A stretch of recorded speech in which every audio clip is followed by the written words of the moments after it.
Halo teman-teman semuanya, balik lagi di channel Wonderful bersama saya Pratama. Di video kali ini kita akan coba bahas saham properti lagi yang kebetulan dari sisi judulnya udah teman-teman bisa baca, dia masih murah dan juga trennya sudah baik, sudah uptrend gitu. Nah, untungnya juga mungkin emiten properti yang satu ini dia sudah bisa kita kategorikan sebagai blue chipnya para properti. Ya kita nggak bisa bilang blue chip secara keseluruhan ya, karena akan kalah dengan BBCA, BBRI dan lain sebagainya. Tapi kalau di kalangan emiten properti dia termasuk ya jajaran atasnya lah dari sisi size gitu, dari sisi ukuran perusahaannya. Oke, jadi nama emiten akan saya sebutkan di belakang biar teman-teman nggak fokus ini emiten apa terus langsung skip gitu kan, langsung beli besoknya enggak, ataupun langsung skip langsung jual besoknya enggak. Tapi tujuan saya adalah gimana cara kita menganalisa gitu kan, nanti di akhir baru teman-teman akan dapat apa nama emitennya seperti itu. Oke, kita langsung masuk aja ke pembahasan kita. Jadi sebelum itu ini disclaimer dulu ya teman-teman, ini bukan referensi untuk beli ataupun jual. Saya kembalikan ke teman-teman, semoga ini bisa dijadikan sebagai referensi saja. Oke, jadi sebelumnya kita juga udah ada beberapa kita ulas ya soal emiten properti, seperti emitennya Lokeng Hong gitu kan, Intiland, ada kita juga bahas tentang saham ASRI gitu kan sebelumnya. Nah kali ini kita akan coba bahas satu emiten ini gitu. Jadi kenapa kita tertarik gitu kan untuk membahas emiten ini, karena sebelumnya sampai sekarang ya, sampai video ini dibuat, laporan keuangan kuartal 1 sudah pada dirilis gitu kan, terutama kita menitik poinkan kepada emiten-emiten properti di mana sebagian besar berkinerja baik gitu secara year to date atau secara year on year lah. Karena kita ada bandingkan beberapa emiten juga yang memang masih turun kinerjanya, tapi overall kita bisa melihat adanya perbaikan lah dari sisi kinerja para emiten-emiten properti. Nah, tidak terkecuali emiten yang satu ini gitu.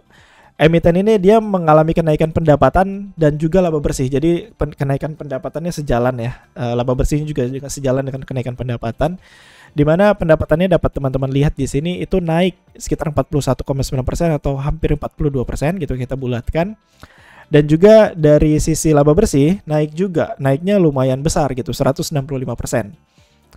gitu. Jadi teman-teman lihat di sini itu kuartal 1 ya, dari 2 triliun menjadi 2,8, dari 300 miliar sampai jadi 800 miliar. Jadi kita ngelihat bahwa oh ini ternyata trennya lumayan menarik nih jika dibandingkan kuartal 1 tahun sebelumnya kan seperti itu. Memang ada yang berpendapat juga dan kita juga percaya ya bahwa kita tidak bisa terlalu menitik beratkan suatu kinerja emiten properti dalam suatu kuartal tertentu. Jadi memang ada suatu emiten properti yang jelek di kuartal 1-nya mungkin, tapi di kuartal 2, kuartal 3 dia bisa rebound. Atau sebaliknya, bagus di kuartal 1, kuartal 2 biasa aja, kuartal 3 normal. Jadi dia tidak bisa kita titik beratkan lah di satu kuartal. Tapi kenapa ini menarik adalah kita ngelihat trennya dari beberapa waktu ke belakang, dari dari tahun 2022, di mana rata-rata mereka itu semua sudah pada membaik nih kinerjanya seperti itu. Nah di emiten ini pun alhasilnya kita bisa melihat return on equity-nya naik karena laba bersihnya naik, otomatis ROE-nya juga naik hingga mencatatkan kinerja terbaik pasca pandemi COVID. Jadi selama pandemi COVID 2020, 2021, 2022 dan Q1 2023 ini mencatatkan return on equity terbaiknya. Jadi kita bisa bilang hampir menyamai level pre-COVID lah. ROE-nya sudah naik ke angka 8,45% atau ya kita bulatkan 8% lah. Ya belum extraordinary untuk perusahaan yang biasanya kita suka dengan ROE 20, tapi trennya kita lihat oh ternyata memang ada perbaikan nih seperti itu. Jadi sesuai judul ya, ini sebenarnya masih murahnya kenapa gitu kan? Kenapa masih murah? Jadi kita coba cek ya dari sisi harganya teman-teman. Nah, kita coba lihat perbandingan harga dan kinerja emiten. Kalau teman-teman mau lihat gitu ya, memang secara jangka panjang sampai saat ini ya, secara jangka panjang harga itu pasti akan mengikuti dengan kinerja gitu. Kenapa BBCA bisa naik terus ya? Karena kinerjanya bertumbuh, as simple as that. Kenapa BBRI bisa naik ya? Karena masih bertumbuh gitu. Kenapa Unilever dari 2018 cenderung turun ya? Karena kinerjanya turun gitu. Tapi kalau kita membandingkan 1 hari 2 hari dengan fundamental ya itu kurang fair kan gitu ya ibaratnya. Nah jadi kalau kita melihat jangka panjangnya memang cenderung sahamnya turun gitu kan. Ini price to book value-nya juga turun. Yang warna pink ini ya teman-teman, price to book value-nya juga turun. Kenapa? Karena ROE-nya turun. ROE-nya yang warna apa nih, si biru ini gitu. Nah, cuman sekarang kita ngelihat bahwa ROE-nya sudah beranjak naik, tapi PBV-nya masih turun kan, seperti itu. Masih di situ-situ aja.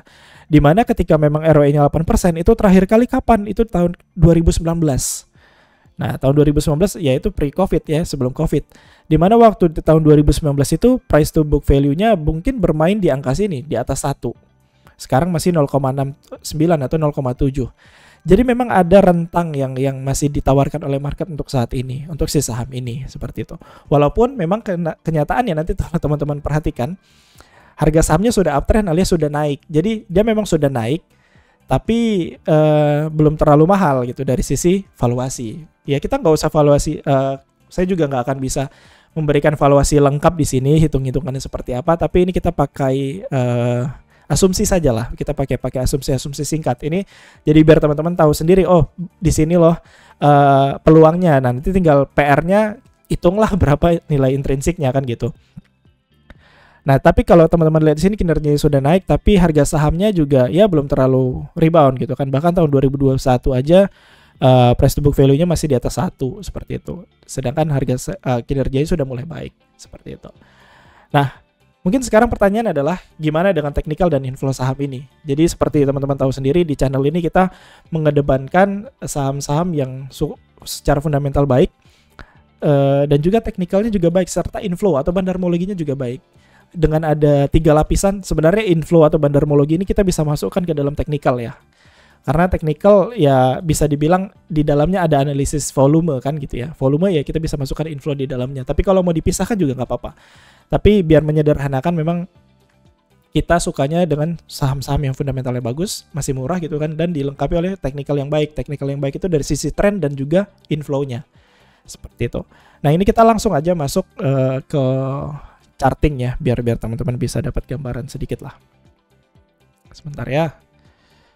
Nah, ini adalah chartingnya. Ini adalah chart weekly. Jadi kalau teman-teman perhatikan, dia sudah breakout konsolidasinya di sini.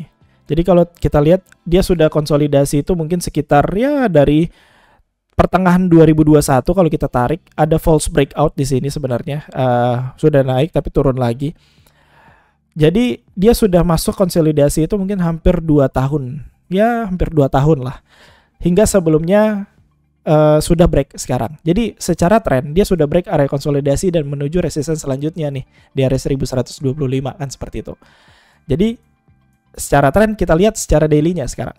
Nah, jadi karena dia sudah breakout gitu kan. Jadi kita udah melihat si saham ini sudah membentuk pattern yang sedang naik gitu kan, sederhananya. Ya ini ada sideways ditembus ya akan jadi uptrend, atau kalau teman-teman menganggap ini sebagai higher high atau higher low ataupun lower high lower low, ini sudah terbreak ibaratnya seperti itu dan sudah membentuk tren yang baru. Kalau kita pakai moving average juga ya itu akan menghasilkan hasil yang sama. Dia sudah berada di moving average-nya ada di bawah harga sekarang kan, seperti itu. Dan kalau kita lihat sekarang untuk harganya memang untuk video ini lagi dibuat sedang terkoreksi karena sebelumnya sudah naik seperti ini. Nah, sekarang coba kita lihat dari sisi inflow-nya. Inflow-nya yang menarik adalah kita lihat di sini. Ini kita pakai fitur di Stockbit saja, sangat mudah. Sejak di sini ini ada inflow yang masuk. Inflow yang masuk ini sangat besar ya di sini sampai sekarang. Jadi ibaratnya dari detik ini ya, dari 16 Desember dari saat di sini sampai sekarang kenaikan 22,30% ini itu diikuti oleh akumulasi. Jadi memang harga sahamnya lagi murah dan juga trennya sudah mulai uptrend. Kalau mau ditarik trendline ya boleh, kita tarik trendline seperti ini. Kita buat trendline adjustment lagi seperti ini boleh gitu kan. Nah, baru kalau teman-teman mau tarik garis dari peak of levelnya misalnya, dari kapan dia nih turun misalnya. Oke, kita lihat nih dari 2017 misalnya nih ya, dari sini. Kita coba tarik aja garis. Kita mau coba trend line-nya di sini. Oh, ternyata sudah breakout misalnya. Nah, ini ternyata ada trend line yang sudah terbentuk sejak peak dia tahun 2017. Ternyata sudah di breakout gitu kan. Jadi secara teknikal sudah ada confirmation.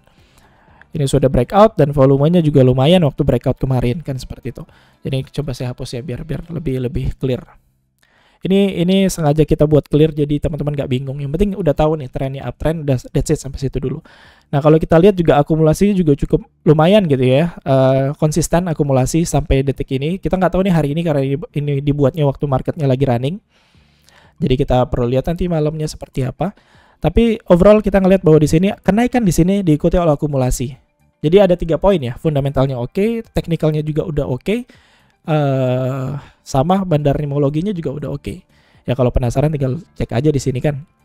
Misalnya teman-teman mau cari nih, oh ternyata dari kenaikan 28 April ini sampai 12 Mei itu gimana? Sampai kita cari 28 April.